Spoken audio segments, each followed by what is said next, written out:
देखिए मैंने आपको बताया एनालिटिकल ट्रीटमेंट का मतलब होता है मैथमेटिकल एनालिसिस। मैथमेटिकल एनालिसिस देखते हैं क्या होती है मैथमेटिकल एनालिसिस। जैसे आपने ज्योमेट्री में ट्रायंगल लो बनाया ना, एग्जैक्टली उसी को लेके मैं आगे बढ़ने वाला हूँ। लेकिन उसमें वेक्टर्स को ए और बी कंसिडर करेंगे, उनके बीच में एंगल कंसिडर करेंगे और फिर रिजल्टेंट फाइंड आउट करेंगे। तो जैसे मैं करता हूँ वैसे लिखते जाइए। Write down, let us consider let us consider two vectors two vectors a and b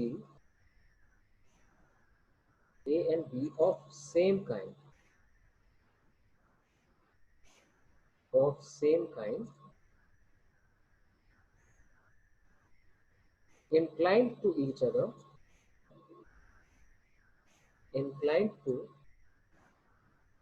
other at angle theta. Let us consider two vectors a and b of same kind inclined to each other at angle theta. ठीक है, देखते साथ में resultant r is equal to a plus b can be represented, resultant r is equal to a plus b can be represented using triangle law. Using triangle law as shown below. As shown below. तो मैंने दो vectors consider कर लिए A B, जिनके बीच में angle theta है और are उनका रिजल्टेंट है, such that R is equal to A plus B, और उसे हम ट्राइंगल लॉ यूज करके रिप्रेजेंट करने वाले हैं। देखिए जरा, ऐसे करके बनाइए जरा। दिस इज वेक्टर ए, ठीक है ए। अच्छा बी का थोड़ा सा ध्यान रखना, बी आप लोग ऐसे करके मत बनाना, थोड़ा सा आगे की तरफ बनाओ ऐसे करके। Yes like this, A B.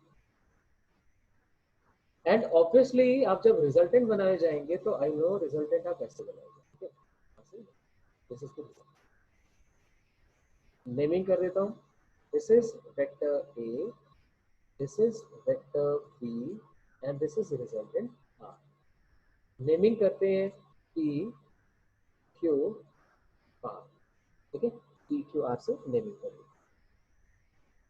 अच्छा कोई मुझे बताएगा, अगर मैं ए और बी के बीच में एंगल शो करना चाहूँ तो will that be interior angle और एक्सटीरियर एंगल? ए और बी के बीच में आप एंगल कैसे शो करेंगे, इंटीरियर और exterior? Yes Tushar? Sir exterior. Very good, it will be exterior angle, because आपने सीखा था अच्छे से, या तो दोनों टेल ज्वाइन होने चाहिए या फिर दोनों हेड ज्वाइन होने चाहिए इंटीरियर के लिए। अगर हेड और टेल ज्वाइंट है तो इस केस में एक्सटीरियर एंगल ही हमारा एंगल होता है। तो देखें P Q and then Q R ऐसे बना हुआ है ना, तो एक का हेड है एक की टेल है, तो this should be treated as the angle between these two vectors. Got that? ठीक है, अब याद करो जरा, जिस दिन मैंने वेक्टर्स आपको पढ़ाना शुरू किया था उस दिन कहा था कि भाई वेक्टर में ऐसा कुछ नहीं कि बिल्कुल ही सारा कुछ नया पढ़ने वाले हो, बहुत सारी चीजें जो तुम ऑलरेडी कर चुके हो। जैसे 10th के अंदर मैंने यही पूछा था आपसे कि अगर इस तरह से दो डिस्प्लेसमेंट्स उनको ऐड करना हो तो क्या आप ऐड कर पाओगे, कैसे ऐड करोगे? तो आपने मुझे बताया था कि क्या कर सकते हैं सर, जैसे ए था, ए को आगे बढ़ा के और यहाँ आर से एक परपेंडिकुलर ड्रॉप कर सकते हैं, ऐसे एक परपेंडिकुलर ड्रॉप कर सकते हैं। इससे में राइट एंगल ट्राइंगल मिल जाएगी। मान लो इसे मैं एस लिख देता हूँ। अब पी आर एस आप देख सकते हैं, पी आर एस आपको एक राइट एंगल ट्राइंगल मिल गई। इस राइट एंगल ट्राइंगल से आप आसानी से हाइपोटेन्यूज निकाल सकते हैं। So that is it. तो मैं फिर आपको समझा दूं, मैं कुछ भी बहुत नया नहीं कर रहा हूं यहाँ पर। आप पहले से जानते थे कि एक डिस्प्लेसमेंट दूसरी डिस्प्लेसमेंट, तो ओवरऑल डिस्प्लेसमेंट क्या, ये भी आप जानते थे पहले। मैंने सिर्फ एक चीज ऐड ऑन करी कि यही चीज आपको पता होनी चाहिए, वेलोसिटी के लिए भी एप्लीकेबल है, फोर्स के लिए भी एप्लीकेबल है, एक्सेलरेशन के लिए भी एप्लीकेबल है, मोमेंटम के लिए भी एप्लीकेबल है, राइट? सिर्फ ये एक मैंने चीज आपको बताई है। उसके बाद इनको ऐड करने का तरीका मैं सिर्फ एक फॉर्मूला डिराइव करवा के आपको याद जरूर करवाऊंगा, लेकिन उसके लिए जो मुझे ज्योमेट्री यूज करनी है वो ज्योमेट्री आप ऑलरेडी जानते हो कि भाई हमारे पास ये जो ट्रायंगल है राइट एंगल नहीं है, हम कंफर्टेबल नहीं है।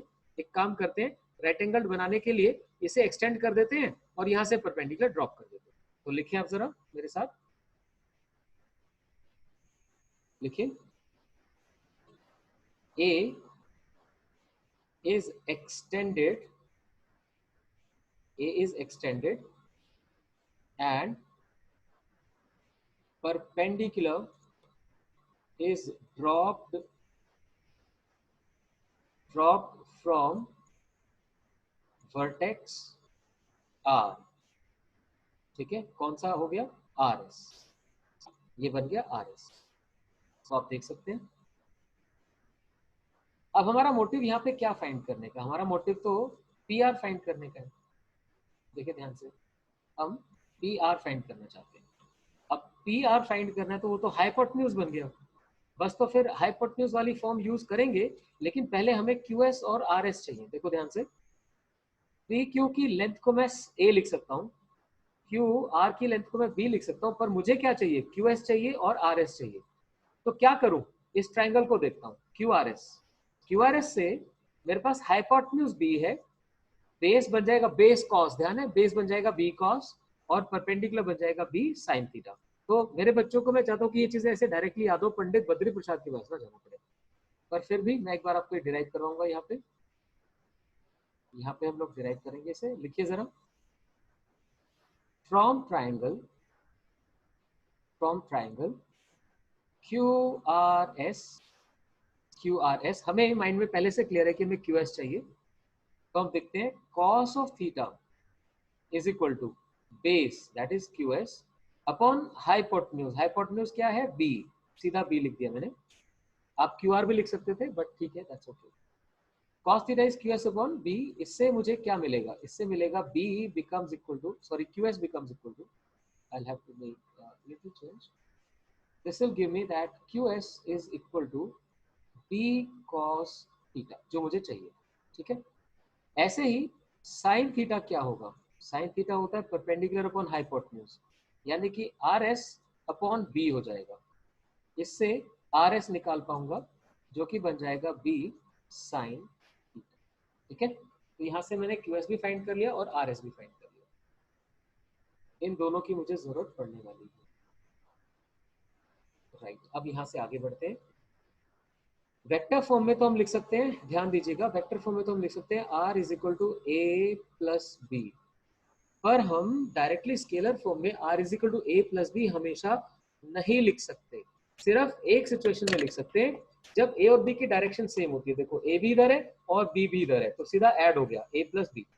अगर ऑपोजिट है और ऐड करना है तो वेक्टर फॉर्म में तो अब भी ए प्लस बी आएगा, स्केलर फॉर्म में बनेगा ए माइनस बी। जैसे जैसे आप एंगल चेंज करते जाओगे तो वैल्यू बदलती जाएगी, वो मुझे आपको सिखाना है कि वो कैसे सॉल्व किया जाता है। So let's go ahead with that. अब लिखिए, फ्रॉम द ट्राइंगल PRS, कैसे ट्राइंगल है, right angle triangle, right angled triangle. So from the triangle PRS मैं लिख सकता हूं hypotenuse that is P R square becomes equal to base कितना है, PS square plus R S square. लिखिए जरा, PR square becomes equal to PS square plus RS square. तो अब अगर आप PS को ध्यान से देखें, P से S तक वो बनता है PQ प्लस QS, देख सकते हो, PQ प्लस QS। तो वो भी मैं एक बार अलग से लिख देता हूँ यहाँ पर, कि भाई जो PS है that is equal to PQ plus QS। अब PQ को तो आप A लिख सकते हैं, ध्यान रहे जब ज्योमेट्री यूज करें तो फिर आपको वेक्टर फॉर्म में लिखने की जरूरत नहीं है, अब तो आप लेंथ लिख रहे हैं ना सिर्फ, तो लेंथ A आ गई, मैग्नीट्यूड प्लस QS बन गया, अभी आपने सॉल्व किया B cos थीटा,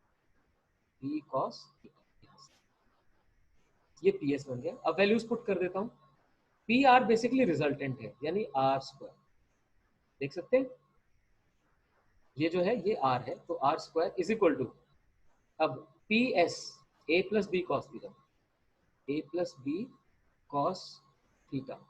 जब आप इसको नेक्स्ट टाइम करोगे ना तो आपको बेसिकली सिर्फ यहाँ से कवर अप हो जाना चाहिए, देख के ये B है तो ये क्या होगा B cos थीटा, अच्छा A plus B cos theta, ये स्पीड चाहिए रहती है हमें, प्लस B साइन थीटा, जो RS बन गया ये बन गया B साइन थीटा, और इसका भी होल स्क्वायर हो गया। देखते हैं आगे, तो माय डियर हमें मिल रहा है R square is equal to, squaring करेंगे तो A square plus B square cos square. आप प्लीज साथ साथ लिखते जाना, साथ साथ लिखे प्लीज, नोट्स कंप्लीट करें। A square plus B square cos square plus A plus B square क्या होता है, प्लस 2ab होता है ना, तो twice of A B cos of theta, और सेकेंड टर्म से मिला B square sine square theta. अब अगर आप इन दो टर्म्स को ध्यान से देखें, इनसे बी स्क्वायर कॉमन मिल रहा है और साथ में आ जाएगा cos square plus sine square जो कि 1 बनता है। तो हम लिख सकते हैं R square is equal to A square plus B square, B square के साथ क्या है cos square theta plus sine square theta, ठीक है, plus 2ab cos of theta, which further gives me r square is equal to a square plus b square plus 2ab cos of theta। Kindly complete करें इसे मेरे साथ साथ कि भाई जो r स्क्वायर आ गया वो क्या मिल गया मुझे, that is a square plus b square plus 2ab cos theta। I've tried my level best to make you understand properly that the base becomes a plus b cos theta and perpendicular becomes b sin theta, as you can see here, b sin theta। Squaring की तो a square plus b square plus 2ab right, cos theta यहाँ पर आ गया, तो फिर b cos square b sin square से b square मिल गया, ultimately बना a square plus b square plus 2ab cos theta.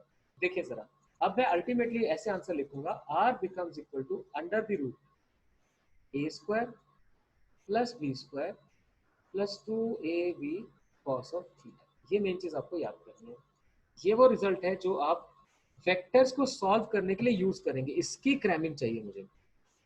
Resultant R no doubt A plus B से मिलता है वेक्टर फॉर्म में, स्केलर फॉर्म में जाएंगे तो एंगल मैटर करता है, तो वो एंगल दिखना भी तो चाहिए, तो इस रिजल्ट में दिख रहा है हमें R is under root A square plus B square plus 2ab cos theta. याद रहेगा अच्छे से। अभी एक चीज बाकी है, देखो वेक्टर है भाई, वेक्टर के पास तो डायरेक्शन होती है ना, तो वेक्टर की डायरेक्शन कैसे निकाली जाए, डायरेक्शन तो एंगल से निकलेगी, देखते हैं। तो मैं एक काम करता हूं यहाँ पर, रिजल्टेंट का जो ए के साथ एंगल है उसे अल्फा लिख देता हूँ। Let the resultant makes angle alpha with A, लिखे आप साथ साथ, let resultant makes angle alpha with A, यानी ए वेक्टर, ठीक है। अब फिर देखिए from triangle PRS, triangle PRS को फिर ध्यान से देखो, PRS इसमें अल्फा चाहिए तो tan अल्फा लगा दूं। tan अल्फा क्या होता है, परपेंडिकुलर अपॉन बेस, परपेंडिकुलर है RS, बेस है PS, और आप ध्यान से देख लें परपेंडिकुलर बनेगा B sin थीटा, बेस बनेगा A plus B cos theta. तो लिखता हूं tan alpha becomes equal to RS यानी कि परपेंडिकुलर अपॉन PS यानी कि बेस, और इसे ओपन कर दूं तो क्या बन जाएगा B sine theta upon A plus B cos theta. तो tan अल्फा एक्चुअली में मुझे क्या मिल गया, B sine theta upon A plus B cos theta.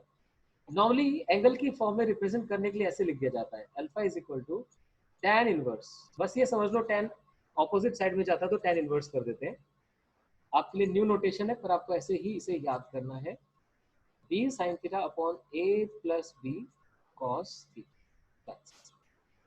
तो एक बार यहां तक ही कंप्लीट कर दीजिए आप मुझे। जब हमने मैग्नीट्यूड निकालने चाहिए, यानी न्यूमेरिकल वैल्यू निकालनी चाहिए, तो under root A square plus B square plus 2ab cos theta आ गया, और उसी का साथ साथ एंगल निकालना चाहा तो एंगल बन गया अल्फा, और alpha is such that tan alpha becomes b sin theta upon a plus b cos theta. मेरा मानना है कि ये रिजल्ट तो आपको याद हो चुका है, ये मुझे करवाना है। देखो tan हमेशा क्या होता है, साइन अपॉन कॉस, तो tan के सामने देखो ऊपर साइन आएगा न्यूमरेटर में और डिनोमिनेटर में कॉस आएगा, गॉट दैट, इतना याद हो गया। लेकिन ये अल्फा है, अल्फा किसका एंगल है, रिजल्टेंट का एंगल है, याद रखो हमेशा अल्फा रिजल्टेंट का एंगल है, किसके साथ, ए के साथ। अगर भैया ए के साथ एंगल बनाया तो बी को प्रायोरिटी मिलेगी, अगर बी के साथ एंगल कंसिडर किया तो ए को प्रायोरिटी मिलेगी, दैट्स इट, बस ये दो छोटी छोटी बातें याद करनी थी। तो tan alpha becomes equal to b sin theta upon a plus b cos theta. तो इसका रट्टा लगाते हुए क्या याद रखना है, एंगल ए के साथ है तो बी से स्टार्ट करूंगा, और tan है ऊपर साइन आएगा नीचे कॉस आएगा, दैट्स इट। सिर्फ इतना कि अल्फा रिजल्टेंट के साथ एंगल है और थीटा ए और बी के बीच का एंगल है, बस दैट्स इट। मैं अभी फटाफट आपको एक क्वेश्चन करवा रहा हूँ इसका, जिससे कि आपको इसका यूटिलाइजेशन क्लियर हो जाएगा। और ये बात हमेशा ध्यान रखना, जब भी वेक्टर क्वांटिटी को सॉल्व करते हैं तो मैग्नीट्यूड के साथ डायरेक्शन भी बतानी पड़ती है। So let's do the question, लिखिए जरा, two forces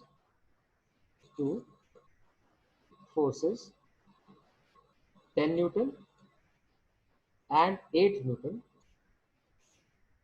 are inclined to each other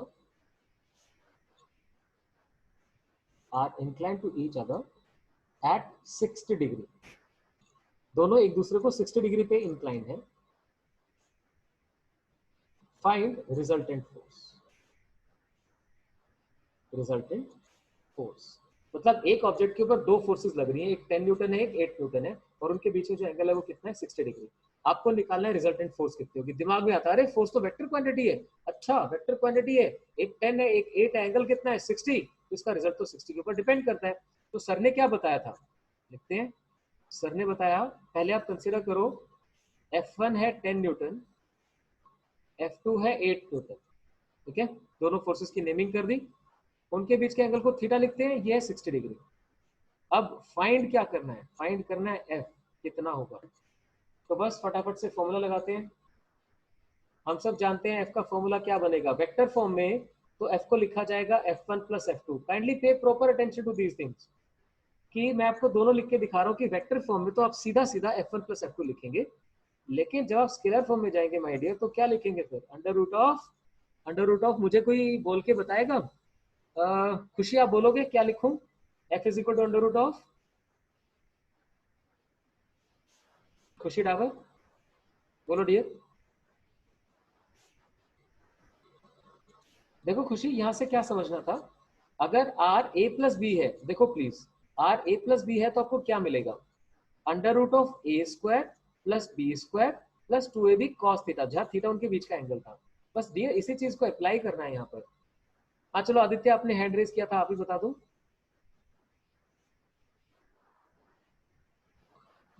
time हो जाएगा यार। Sir F1 square plus F2 square, F1 square plus F2 square, आगे plus 2 F1 F2 cos of theta. यही तो नई चीज सिखा रहा हूँ आज। खुशी आप भी प्लीज ध्यान से देखो, अगर A और B दो वेक्टर्स हैं, A और B दो वेक्टर्स हैं जिनके बीच में एंगल थीटा है, तो डियर हम शुरू से क्या सीख रहे हैं, रिजल्ट एंगल पे डिपेंड करेगा तो एंगल को लिखना तो पड़ेगा ना भाई साथ में।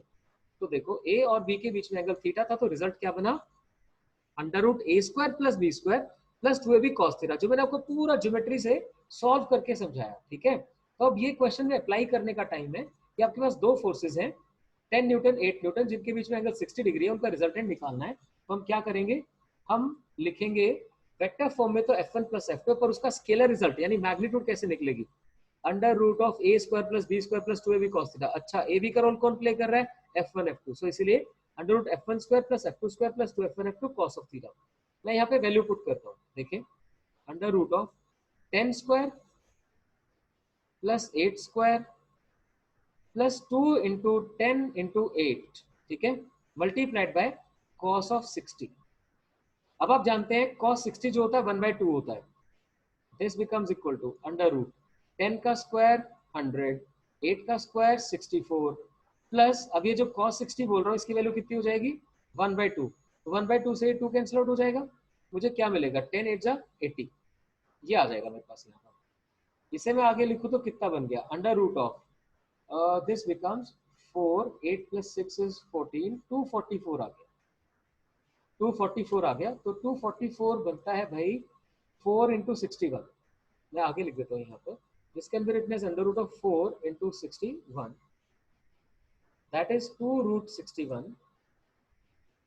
अगर मैं रूट 61 को अप्रोक्सीमेटली 7.7 कंसिडर कर लूँ तो ये बन जाएगा 15.4, तो 15.4 न्यूटन के आसपास रिजल्ट आया, ठीक है। अगर 60 डिग्री का एंगल था तो दोनों के बीच का जो रिजल्ट बना वो कितना बना 15.4।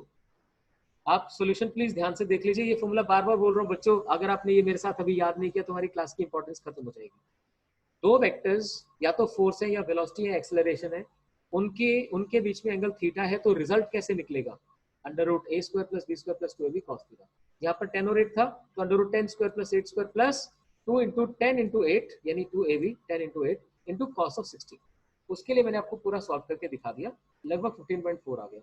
मेरा यहीं पे आपसे एक क्वेश्चन है, कोई मुझे बता सकता है कि 10 और 8 न्यूटन का मिनिमम पॉसिबल रिजल्टेंट कितना बनता है? मिनिमम कितना बनता है? Raise hand. 10 और 8 का मिनिमम क्या बनेगा और मैक्सिमम क्या बनेगा? बताओ बताओ, शाबाश। इसका मतलब आप मेरे लेक्चर्स को बहुत ध्यान से नहीं कर रहे हो। जो लेक्चर्स आपको बताए गए थे, समझाए गए थे, उनमें ये सब बताया गया है। आज जाके क्विकली जितना वेक्टर्स करवा दिया सारा रिवाइज करना। Is it fine? अभी थोड़ा सा पेन लेना पड़ेगा, नहीं तो बाद में बहुत ज्यादा पेन लेना पड़ेगा। तो ध्यान से करो, डरो नहीं, सिर्फ रेगुलरिटी बनाओ। हाँ आदित्य बोलो। 2 to 18. वेरी गुड, 2 to 18, ये शायद गीतांश बोला। ठीक है, बाकी भी समझो ध्यान से। मुझे इस क्लास में ना गर्ल्स का पार्टिसिपेशन थोड़ा बढ़ाना है। So girls come on, buck up.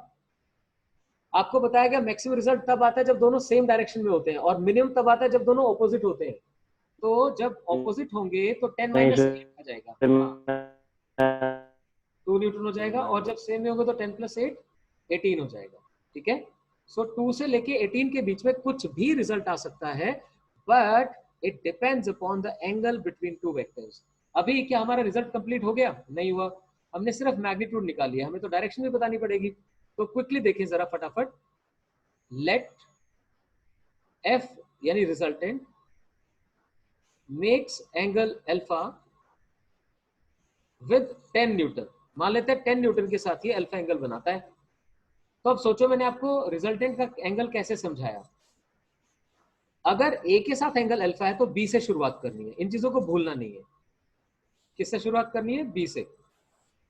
तो अल्फा ए के साथ एंगल है तो बी साइन थीटा अपॉन ए प्लस बी कॉस थीटा, वही मुझे यहाँ अप्लाई करना है।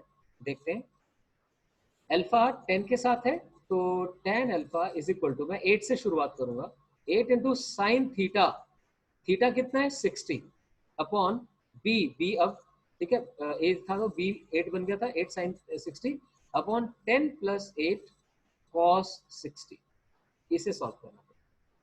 साइन 60 कितना होता है? √3/2 होता है। और भाई 10 + 8 कॉस 60 कितना होता है? 1/2 होता है। ये भी आपको लर्न होना चाहिए ठीक से। अब देखते हैं आगे, 2 से ये 4 बन गया, यहाँ भी 2 से ये 4 बन गया। न्यूमरेटर में मिला मुझे 4√3 और डिनोमिनेटर में मिला 10 + 4 दैट इज 14। तो फिर से 2/7 हो गया। सो 2√3/7। एक्चुअली तो आपको इसको भी आगे सॉल्व करना होता है। जैसे 2 इंटू √3 कितना होता है? 1.73, 2 लगा दो, चलो डिवाइड बाय 7। तो कितना बन गया देखो, 2 2 ज़ा 4, 2 3 ज़ा 6, और ये बना 3.4 अपॉन 7। तो मैं कह सकता हूँ अप्रोक्सीमेटली 0.5 चला गया अप्रोक्सीमेटली। तो जिससे कि अल्फा जो बना वो बन गया tan इनवर्स 0.5। अभी यहीं पे छोड़ रहे हैं, इसको सॉल्व कैसे करते हैं वो फिर बाद में सिखाऊंगा। तो यहाँ से आज की क्लास से प्लीज ये बात बहुत अच्छे से समझ के जाइए कि अगर मेरे पास दो वेक्टर्स है तो उनका रिजल्टेंट निकालने का मतलब क्या है। आप वेक्टर फॉर्म में तो ऐसे ही लिखते हैं f1 + f2, लेकिन पीछे की बात क्या है, इनके बीच का एंगल क्या है? तो √f1² + f2² plus 2f1f2 cos of theta. तो इसे पुट करके मैंने यहाँ पे कंप्लीट सॉल्व करवाया आपको। देखिए अप्रॉक्स ये आंसर आ गया हमारा, लेकिन 4 से एक वेक्टर है तो मुझे एंगल भी निकालना पड़ेगा। माना 10 के साथ एंगल अल्फा बना तो 8 sin 60 अपॉन 10 + 8 cos 60। आपको ये कंफर्ट तब आएगा जब ऐसे क्वेश्चन आप और भी करेंगे। तो वो क्वेश्चंस कहाँ से करने, मेरी बात को प्लीज ध्यान से सुनना आप सभी लोग, चाहे आप कंपटीशन के स्टूडेंट है, चाहे आप सीबीएसई पढ़ने के लिए आए हैं, सभी को ये वाली बुक्स खरीदनी है। देखिए सीबीएसई स्टडी के लिए यानी कॉन्सेप्चुअल स्टडी के लिए, कॉन्सेप्ट स्टडी के लिए आपके पास एनसीईआरटी प्लस आपके पास एक हेल्प बुक होनी चाहिए। हेल्प बुक जैसे कि एसएल अरोड़ा। अगर आप में से किसी ने एसएल अरोड़ा के अलावा कोई और बुक परचेज कर ली है तो वो हो सकती है प्रदीप की बुक हो सकती है, या फिर आपने परचेज कर ली होगी दिनेश की बुक। कोई बात नहीं, मेरे को कोई फर्क ज्यादा नहीं पड़ता। लेकिन अगर किसी ने परचेज नहीं करी है तो उसको एसएल अरोड़ा परचेज करनी है। डन। जितना जल्दी ही हो सके उतनी जल्दी आप इसे परचेज कर लें। सेकेंड बुक आपको करनी होती है NCERT exemplar. Exemplar right, NCERT exemplar CBSE और कंपटीशन के बीच का ब्रिज है जो थोड़े से बेटर लेवल के क्वेश्चंस पे आपको लेके जाता है। अब जो बच्चा मेरे साथ सीबीएसई ही करना चाहता है उसके लिए सफिशिएंट हो गया। जो बच्चा कंपटीशन पढ़ना चाहता है उस बच्चे को अब क्या करना है, आप HCV करते हैं, HCV, और इसके साथ साथ आप करते हैं डीसी पांडे। डीसी पांडे मैं पहले इस बुक को प्रेफर करता हूं क्योंकि इसमें कंपैरेटिवली ज्यादा अच्छा एक्सप्लेनेशन और ज्यादा नंबर ऑफ क्वेश्चंस मिलते हैं जो आपको कंफर्टेबल बनाते हैं टॉपिक के साथ। तो डीसी पांडे की बुक और HC वर्मा। हाँ, डीसी पांडे के लिए खास बात बता देता हूँ, ये मेडिकल के लिए अलग आती है और नॉन मेडिकल के लिए अलग आती है। मेडिकल वालों के लिए 2 वॉल्यूम्स आते हैं सीधा, volume 1 and volume 2। Non medical वाला अगर कोई परचेज करना चाहे तो उसे परचेज करना है mechanics volume 1, mechanics volume 1 DC Pandey. तो अभी के लिए ये बुक्स, मुझसे दूसरे बैच में एक बच्चे ने आई इरोडोव के बारे में पूछा, एक ना इरोडोव करके बुक है, इरोडोव की तरह एक क्रोटोव भी आती है, ऐसे बहुत सारी बुक्स हैं, बट ये वाली जो बुक्स है वो बहुत हायर मैथमेटिक्स रिक्वायर करती है, बहुत हायर मैथमेटिक्स रिक्वायर करती हैं और बहुत डीप कॉन्सेप्ट अंडरस्टैंडिंग रिक्वायर करती हैं, जो अभी आपके लिए पॉसिबल नहीं हो पाएगा। आपको एक सीक्वेंस से आगे बढ़ना है, वो सीक्वेंस ये है। एसएल हर बच्चे के पास होनी चाहिए, एनसीईआरटी हर एक के पास होनी चाहिए, एनसीईआरटी एग्जाम्पलर होनी चाहिए, उसके बाद डायरेक्टली डीसी पांडे पर आ जाओ, फिर मैं आपको एचसी वर्मा भी सॉल्व करवाऊंगा। तो ये तो मैं मिनिमम सबको करवाऊंगा जो कॉम्पिटिशन वाले बच्चे हैं। उसके अलावा जो एक्स्ट्रा ऑर्डिनरीली इंप्रूव करके दिखाएगा वो बच्चा फिर इरोडोव के क्वेश्चंस भी कर सकता है। वैसे मैं आपको बता देता हूँ, during the course of our action मैं बीच बीच में आपको इरोडोव के क्वेश्चंस वैसे खुद भी करवाता रहूँगा, ठीक है। अब मेरी बात प्लीज प्लीज प्लीज ध्यान से सुन लीजिए, आप लोगों को ये बुक जिसने परचेज नहीं करी वो जरूर करे। और आज आपकी क्लास का रिस्पॉन्स अच्छा था पर सारे बच्चों ने असाइनमेंट नहीं की हुई थी, कल मैं चाहूंगा कि हर एक का हैंड रेज होना चाहिए और जो आपके डाउट्स हो वो डाउट्स आप मुझे भेजेंगे, right. You like my energy or you want me to go very slow? You like my energy, I know. I also like your energy. आप लोगों को हैंड रेज करके बार बार आंसर्स करने हैं, ठीक है। तो आज की क्लास में यहाँ पे कॉल ऑफ करता हूँ। आप में से